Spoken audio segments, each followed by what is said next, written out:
नमस्कार, आप देख रहे हैं हमारा समाचार और मैं हूं आपके साथ दिव्या शेखावत। श्री चेतन आश्रम गौशाला सेवा समिति आमला के अध्यक्ष मंगलाराम मेघवाल के साथ हमारा समाचार की टीम ने विशेष बातचीत की है। आपको बता दें, मंगलाराम मेघवाल ने कहा है कि सरकार को गौशाला में अनुदान जो है टाइम टू टाइम देना चाहिए ताकि गौ माता की सेवा अच्छे से हो सके। इसके साथ ही गौशाला की सड़कों को लेकर काफी भारी समस्याओं का सामना करना पड़ रहा है, इसको लेकर भी उन्होंने कहा। साथ ही आमला गौशाला में पानी की भारी समस्याएं हैं। इसके साथ ही उन्होंने कहा है कि अगर कोई भी भामाशाह ट्यूबवेल का निर्माण करवाता है तो उसका धन्यवाद दिया जाएगा। इसके साथ ही कहा कि राजस्थान के मुख्यमंत्री भजनलाल शर्मा से एक ही पुकार है कि 12 महीने का अनुदान किया जाए गौशाला के लिए, ताकि गौशालाओं में चारे आदि की समस्या नहीं हो। इसके साथ ही आमला गांव के लोगों का गौशाला में काफी सहयोग रहता है। वहीं इसको लेकर हमारा समाचार के वरिष्ठ संवाददाता सुनील कुमार ने की है मंगलाराम मेघवाल से विकास कार्य को लेकर विशेष चर्चा। आइए आपको सुनाते हैं।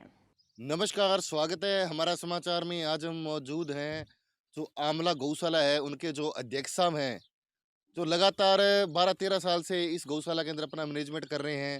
13 साल से गौ माता की लगातार सेवा कर रहे हैं मंगलाराम जी मेघवाल। लगातार देख सकते हो इस एज के अंदर तो कहीं ना कहीं लोग घरों में सोते होते हैं, पर आज भी जो वो मंगलाराम जी मेघवाल हैं धरातल पे देखे तो हमने आके जब गौशाला का निरीक्षण किया तो ये लगातार गौ माता की सेवा कर रहे थे। जब पूरे गांव में गए थे तो गांव वालों का एक ही कहना है, जो मेघवाल परिवार है उनको हमने बहुत ही शानदार तरीके से जो जिम्मेदारी दे रखी है, अच्छे तरीके से अहम भूमिका निभाई जा रही है लगातार। और किस प्रकार ये यहाँ गौशाला के अंदर काम कर रहे हैं आज इनसे ही जानेंगे। तो सर सबसे पहले तो बधाई हो, स्वागत है आपका हमारा समाचार में सर। बहुत-बहुत धन्यवाद आपको। और सबसे पहले मैं आपको धन्यवाद देता हूँ सुनील जी को। तो हमारी गौशाला में जुड़े रहें और हमारी सेवा गौओं की और सबों की करते रहें। Thank you. तो मंगलाराम जी सबसे पहले मैं जानना चाहूंगा गौशाला का पूरा नाम क्या है?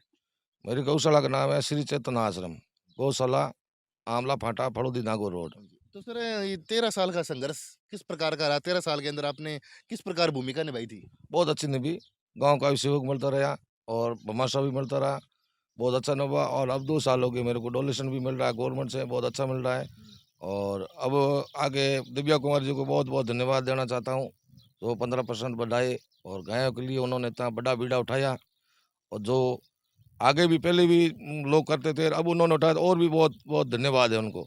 और सीएम साहब को भी बहुत-बहुत धन्यवाद है। मैं ये कहना चाहता हूँ जो कोई गौचर भूमि गौशाला है, तो पहले कई कहते थे उनको बंद कराओ, हटाओ, तो उनकी भी हम माँग करते हैं, किसी के पास 5 बीघे हैं, 10 हैं, तो उनको भी पट्टा जारी किया जाए।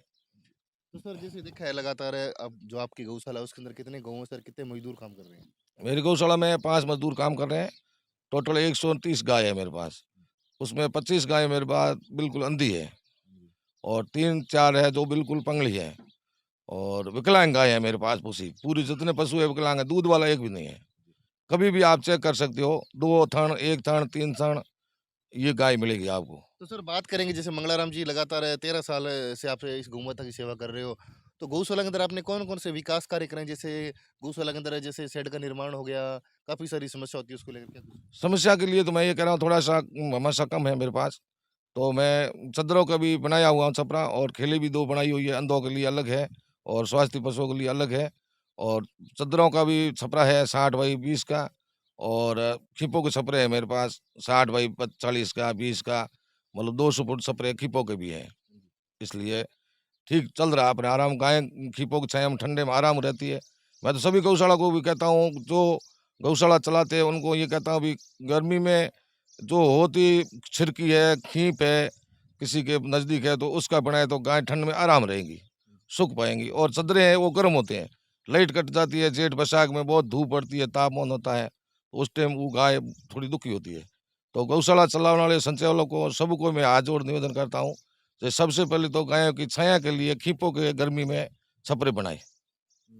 इसलिए सबों को भी सूचित करते हैं और ये सुनील जी सबको हमारी आवाज़ पहुँचाएँगे, पूरे राजस्थान में पहुँचाएँगे और हर गाँव में पहुँचाएँगे, हर गौशाला में पहुँचाएँगे। तो सभी को मेरा कहना ये है थोड़ी-सी गायों की पानी की और खीपों के छपरों की गर्मियों के अंदर हाँ जी। थोड़ी व्यवस्था बनाए रखें। तो सर बात करेंगे जैसे अनुदान आ रहा है 9 महीने का। लगातार अध्यक्षों की माँग है कि जो अनुदान 9 महीने का मिल रहा है अभी भाजपा की सरकार में, तो इसको 12 महीने का कर दिया जाना चाहिए। आपकी क्या कुछ इसमें राय, क्या कुछ बिल्कुल, कहना है? ये भी हम तो जयपुर में मीटिंग गए थे, हमने यही बोला था सबों ने भी हमारे को 9 महीने पहले 3 महीनों का था, फिर 6 महीनों का किया, 9 महीनों का किया, उसके बाद हम जयपुर गए थे सब पूरे गौशाला के, तो उस टाइम कम से कम 50-60 लाख हज़ार आदमी थे, तो सबों ने माँग ये की थी भी हमारे को साल भर दिया जाए।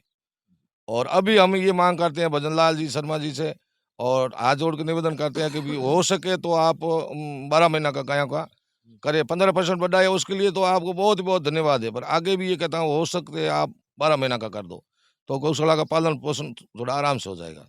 तो सर बात करेंगे जैसे सरकार से कितना अनुदान आ रहा है टोटल गौशाला के अंदर और 1 साल का कितना मैनेजमेंट कर देते हो? मेरे मैनेजमेंट मतलब भमासा मड़ा के 20-1 लाख का मैनेजमेंट हो जाता है 100-100 गाँव पर और 12-13 लाख रुपए मेरे को गवर्नमेंट से अनुदान मिलता है। अच्छा, चंदा वगैरह? चंदा वगैरह 5-7 लाख रुपए चंदा वगैरह हो जाता है और लाख 50,000 की खाद बिक जाती है। तो गौशाला की निजी है क्या कुछ है? निजी तो क्या है, खाद वगैरह की? खाद बिकती है, 1500 रुपए ट्रॉली जाती है, 60-70 ट्रॉली हो जाती है साल में। हुँ। तो लाख लाख, सवा लाख की हो जाती है और बाकी साइड में चारा मिल जाता है, थोड़ा बहुत ट्यूबवेलों से कुछ चंदा मिल जाता है, इसलिए गौशाला का पालन-पोषण हो जाता है। अगर चैनल के माध्यम से कोई बड़ा भामा साहब से जुड़ना चाहता हो, आपको शो करना चाहता हो, तो आपका फ़ोन पे नंबर क्या रहेगा और स्थायी पता क्या रहेगा?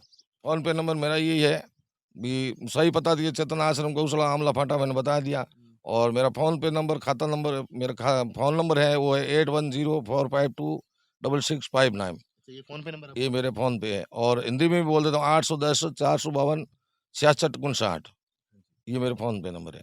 तो सर हमारा समाचार को 5 मिनट टाइम दिया, धन्यवाद आपका बहुत-बहुत। बहुत-बहुत धन्यवाद आपको और आप इस काम को आगे बढ़ाते रहो।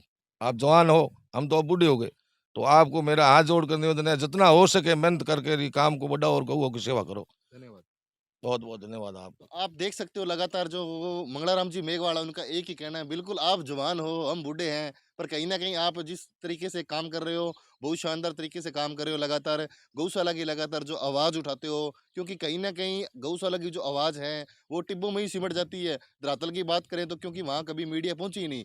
तो आज हमने जब आके यहाँ निरीक्षण किया, जब मंगलाराम जी से बातचीत की, तो मंगलाराम जी ने एक ही बात बोली है कि आज आपने बड़ा अच्छा काम किया, जो लगातार हमारी गौशाला का निरीक्षण करने के लिए आए। आज तक इस टिब्बों में कोई नहीं आता और गौ माता की रेख-देख के लिए तो वैसे भी कोई क्योंकि वो मगजमारी कहीं न कहीं करता ही नहीं है। और बात करेंगे जैसे गौशाला के अंदर कोई समस्या आ रही है, तो समस्या का ये लगातार समाधान भी करवाएँगे और गौशाला को लेकर इन्होंने सीएम साहब को धन्यवाद दिया है बहुत-बहुत कि तो लगातार वो अनुदान भी बढ़ा रहे हैं। बात करेंगे जो 9 महीने का अनुदान मिल रहा है, उसको 12 महीने का अनुदान किया जाए, ताकि गौ माता की रेख-देख अच्छे तरीके से हो जा सके। तब तक जुड़े रहे हमारा समाचार के साथ, कैमरा सूगी राजेंद्र के साथ, सुनील कुमार की रिपोर्ट।